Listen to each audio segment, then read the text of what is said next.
Hi everybody, welcome to another video with me, Dr. Sarah. This week I want to discuss more about a topic that I covered in my last video that was on too much of a good thing, the dangers of obsessing on diet and weight loss. In that video, I highlighted how I still believe that food and movement can modulate our cellular function and optimize our health, and that it can be used as a nourishing tool and helpful medicine.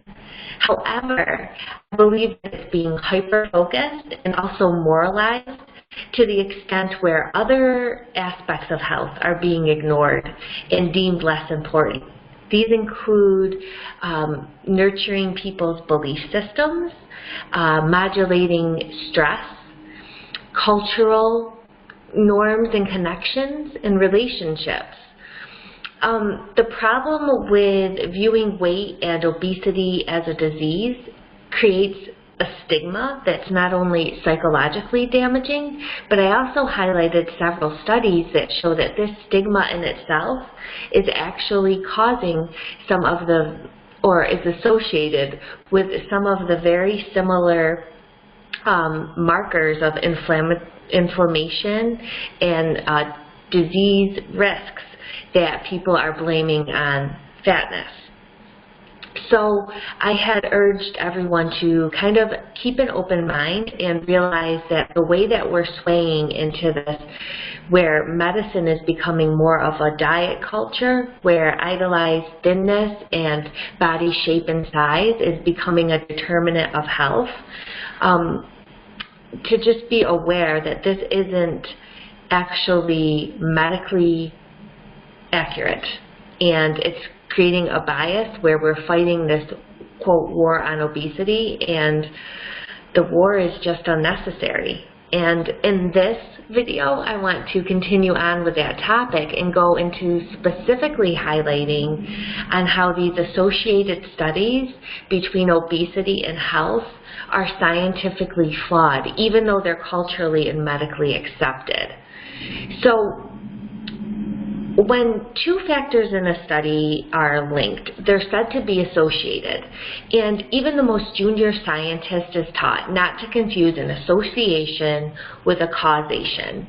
This is due to the fact that many unexpected or unaccounted, what they call lurking variables, can also contribute to the experiment's results. So labeling something that's associated as the actual cause of the problem is a big no-no in science and experiments. And this is what sometimes happens when a lot of epidemiological studies come out, where they study a population and find risk factors of, like, say, the food that they're eating, or the movement that they're doing, or the microbe that they have in their bellies, how these are associated and linked to different risk factors. A lot of times, sometimes the way that news spin it, or the way that maybe some health professionals read the research without, watching their words carefully, might say that it's the cause. And it's important to understand that these different associations may have a certain contributing factor, or they might just be in the area. Just like, say, for example, it'd be like saying someone that yellow teeth is the cause of smoking, right? That's probably not the case. The actual yellow teeth might be the result of smoking, but people can do associative studies and then maybe assume the reverse. So we don't want to do that in science. And this has been shown true with this, quote, obesity epidemic and the, quote, obesity paradox. This obesity paradox is countering the accepted mean that body size determines metabolic health.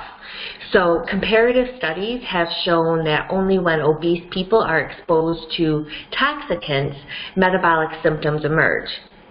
And there's a lot of other factors that are linked to why someone would be metabolically dysfunctional. Now, in order for something to really be a problem or really linked to a health disease or a cause. It has to be both necessary and it has to be sufficient. So if you take out obesity with metabolic issues or with blood pressure or with cancer, if you take that factor out completely, it is both not needed and it isn't necessary to have somebody that is, quote, obese have those conditions. Therefore, you can't necessarily say that's a cause, because if you take somebody that is thin in an ideal body type and has cancer, heart disease, diabetes, which actually it does exist, all different bodies, shapes, and sizes can get sick and diseases, then no longer is that factor necessary, sufficient. It's maybe an association. Just like firefighters are associated with fires, but they're the good guys. So my point is that body weight and health outcomes aren't a paradox, they just are. Everybody has different risk factors based on the fact that everybody's different. That's the concept of biochemical individuality in our environment and what we were exposed to and our genes. Now, these all interact to create our disease risks. This isn't saying that food and movement won't contribute to health. In fact, it does. Take out weight completely and just focus on health, and you'll actually see people of all body sizes and shapes prosper. Okay, so I'm not knocking down food as medicine or movement as medicine, but I'm saying there's other factors, and focusing on stigmatizing people is actually creating more harm in medicine. Another thing that I wanted to discuss, and what I'm going to be discussing more in an upcoming video, is this theory of food addiction, because I also feel that this is very damaging, and it's taking some of the pleasure and healing aspects of food away from people. And if food is actually, see, they're saying that food, these junk foods, people are becoming addicted to because they create these chemical or neural pathways in the brain when somebody eats these hyper-palatable processed foods, and it makes somebody have a hard time stopping it, and it's contributing to this, quote, obesity that's causing all these diseases. Well, I've already discussed that, first of all, obesity isn't causing all these diseases, and we aren't in an obesity epidemic. We're in a healthcare crisis because people aren't getting the proper medical care they need, and there's a lot of stigmatizing causing more stress on people. But these reward binge cycles of these food symptoms, substances are said to be one of the major factors. Now, these food addiction theories states that genetics, pleasure predispositions, and environmental influences all interact with these fake foods to make people addicted. Well, that could make anybody take any behavioral thing to an extreme, but alcohol creates dopamine, exercise creates dopamine, sex creates dopamine neural reward pathways, but not everybody's addicted to it. And the problem with a lot of these studies that I didn't see when I was first analyzing them, and I actually bit into the food addiction theory, is they're not, a lot of their subjects are rodents that were food restricted or dieters that are already food restricted. So they're going to want to eat more when they haven't seen that food in a long period of time.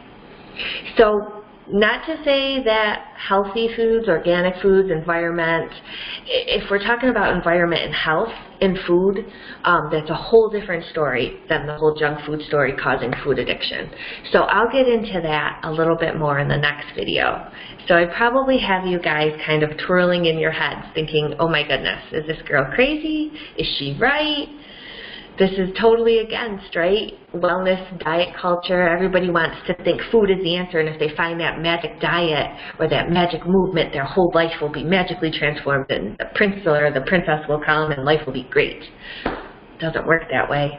Health is way more than about food and movement.